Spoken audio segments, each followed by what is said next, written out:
ई-लाइट study platform पर आप सभी का स्वागत है। इस वीडियो में डिस्कशन करेंगे 13 दिसंबर 2020 के हिमाचल प्रदेश राष्ट्रीय तथा अंतर्राष्ट्रीय करंट अफेयर्स के बारे में।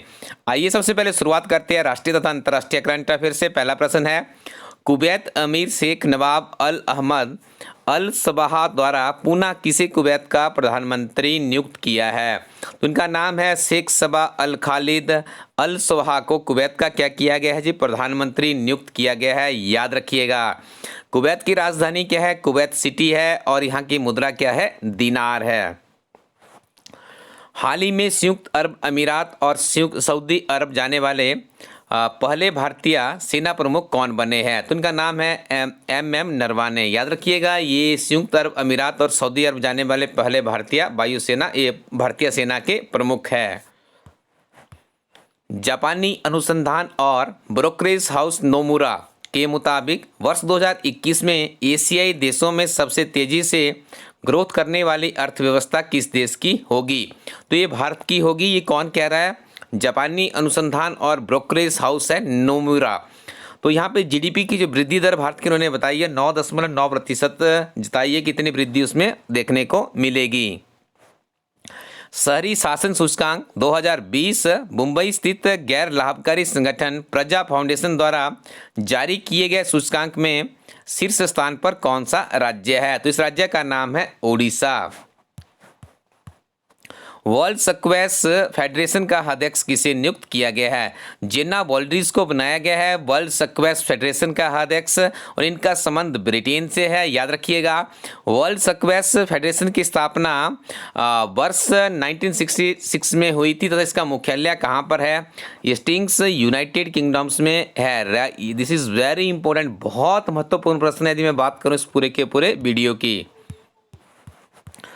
इंटरनेशनल गोल्फ फेडरेशन ने किसे नया अध्यक्ष नियुक्त किया है? तो एनिका सोरेनस्टेम को बनाया गया है इंटरनेशनल गोल्फ फेडरेशन का नया अध्यक्ष। अंतर्राष्ट्रीय गोल्फ फेडरेशन की स्थापना वर्ष 1958 में हुई थी। इसका मुख्यालय लॉजेन स्विट्जरलैंड में स्थित है। ये भी आपको याद रखना है। गो फॉर जीरो ग्राटन इंस्टीट्यूट द्वारा जारी एक नीति प्रस्ताव किस देश से संबंधित है? यह किससे संबंधित है जी? ऑस्ट्रेलिया से संबंधित है। याद रखिएगा, गो फॉर जीरो ग्राटन इंस्टीट्यूट द्वारा जारी की गई एक नीति का प्रस्ताव है। किस देश से संबंधित है? ऑस्ट्रेलिया से संबंधित है। वर्ष 2023 में आयोजित होने वाले इंडियन ओशियन आइसलैंड गेम्स की मेजबानी कौन देश करेगा? तो इसकी मेजबानी की जाएगी मेडागास्कर के द्वारा। याद रखिएगा, मेडागास्कर की राजधानी क्या है? एंटेनानारिवो है। This is very important. Next one is संयुक्त राष्ट्र सतत विकास समाधान नेटवर्क का मुख्यालय कहाँ पर है? इसका मुख्यालय है न्यूयॉर्क में। आई मोबाइल पे नाम से एक नया मोबाइल बैंकिंग एप्लीकेशन किस बैंक द्वारा लॉन्च किया गया है? तो आईसीआईसीआई बैंक के द्वारा लॉन्च किया गया है आई मोबाइल पे एप्लीकेशन। और यह प्रश्न आपका बैंकिंग सेक्टर के अभ्यर्थियों के लिए बहुत ही महत्वपूर्ण है। आगे डिस्कशन करेंगे हिमाचल प्रदेश के बहुत ही महत्वपूर्ण करंट अफेयर्स के बारे में। पहला प्रश्न है, जिलाधीशों द्वारा पंचायतों के प्रधान पदों के आरक्षण की अधिसूचना किस अधिनियम के तहत जारी की जाती है? तो इसे जारी किया जाता है प्रदेश पंचायती राज अधिनियम के तहत पंचायती राज निर्वाचन या नियम 1994 के नियम 87 के अंतर्गत। देखिए, मैं अपने एक्सपीरियंस के आधार पे आपसे बात करूं तो यह प्रश्न आपका जो नायब तहसीलदार की परीक्षा होती है उसके लिए आप इस प्रश्न को 100% मान सकते हैं कि इस तरह के प्रश्न आपके लिए इस परीक्षा के लिए बहुत ही उपयोगी साबित होते हैं। हिमाचल प्रदेश में काफ़ी लंबे समय से नायब तहसीलदार की परीक्षा नहीं हो पाई है, लेकिन कुछ ही दिनों में आपको ये परीक्षा देखने को मिली, क्योंकि परीक्षा तो होगी ही होगी। तो आप नियमित रूप से हमारे वीडियो सुनते रहिएगा। हाल ही में हिमाचल प्रदेश में के मुख्यमंत्री श्री जयराम ठाकुर द्वारा नई दिल्ली में केंद्रीय रेलवे और वाणिज्य और उद्योग मंत्री पीयूष गोयल से प्रदेश में कौन सा केंद्र स्थापित करने की मांग उठाई गई है। आपको ज्ञात होगा हिमाचल प्रदेश के जो मुख्यमंत्री है जयराम ठाकुर जी दिल्ली में गए हुए और वहाँ पे जो हमारे रेलवे मिनिस्टर है पीयूष गोयल जी उनसे उनकी मुलाकात और उन्होंने कहा कि हिमाचल प्रदेश में इलेक्ट्रॉनिक उपकरणों का केंद्र जो निर्माण केंद्र उसे स्थापित किया जाए ताकि चीन जैसे देश में जो इलेक्ट्रॉनिक उपकरण बनाए जाते हैं उससे भारत को भी निजात मिले, क्योंकि भारत फार्मा सेक्टर में काफ़ी अच्छा काम कर रहा है। केंद्र सरकार सपोर्ट करे तो हमारे हिमाचल प्रदेश में इलेक्ट्रॉनिक उपकरणों का भी एक अच्छा उत्पादन किया जा सकता है, जिससे जो बेरोजगार है उन्हें रोजगार मिल सकता है, हिमाचल प्रदेश की इकॉनमी भी आगे बढ़ सकती है। हाल ही में हिमाचल प्रदेश के किस पंचायत में मनरेगा के अंतर्गत एक हेलीपैड का निर्माण किया गया है? तो सुजानपुर विधानसभा क्षेत्र की ग्राम पंचायत है जंद्रू। याद रखिएगा, मनरेगा के अंतर्गत यदि इस तरह के देखिए हेलीपैड तक बढ़ने शुरू हो गए तो सच में आप ये मान के चलिए कि जो इस स्कीम की मूल भावना थी कि गाँव के आपने हर कोने तक अपने विकास को पहुँचाना है, तो सच में अच्छी बात है और अच्छा काम किया है सुजानपुर विधानसभा क्षेत्र की ग्राम पंचायत जंद्रू ने। गोल्डन कार्ड क्या है? देखिए, गोल्डन कार्ड है आयुष्मान भारत योजना का लाभ प्राप्त करने के लिए इस कार्ड के माध्यम से 5 लाख तक का इलाज करवाया जा सकता है।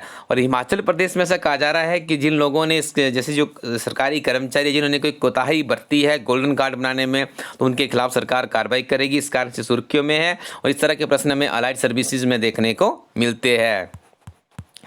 देखिए, हिमाचल प्रदेश में काफ़ी लंबे समय से एक ऐसी किताब की आवश्यकता थी कि जिस किताब को लिखा भी किसी हिमाचली लेखक के द्वारा हो और जिन्होंने खुद भी कम्पिटिटिव एग्जाम में अपनी प्रतिभा का लोहा मनवाया हो।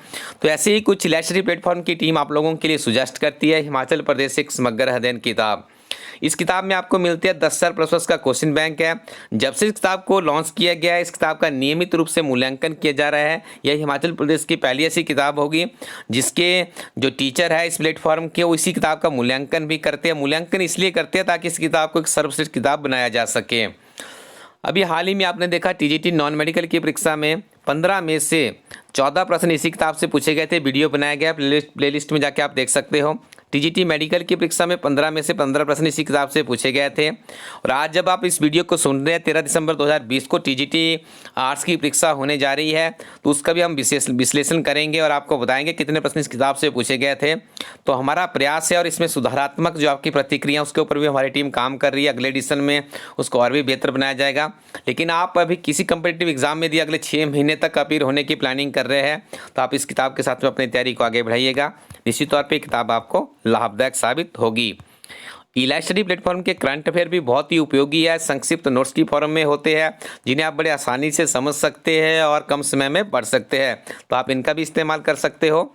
और बात करें जूनियर ऑफिस असिस्टेंट की परीक्षा की, जो कि हिमाचल प्रदेश की बहुत बड़ी परीक्षा होने जा रही है, तो इस परीक्षा के लिए भी हम आपको बता दें कि हमारी टीम के द्वारा किताब लॉन्च की गई जिसका नाम है जूनियर ऑफिस असिस्टेंट IT 2021। इस किताब में आपको 10,000+ का क्वेश्चन बैंक दिया गया है।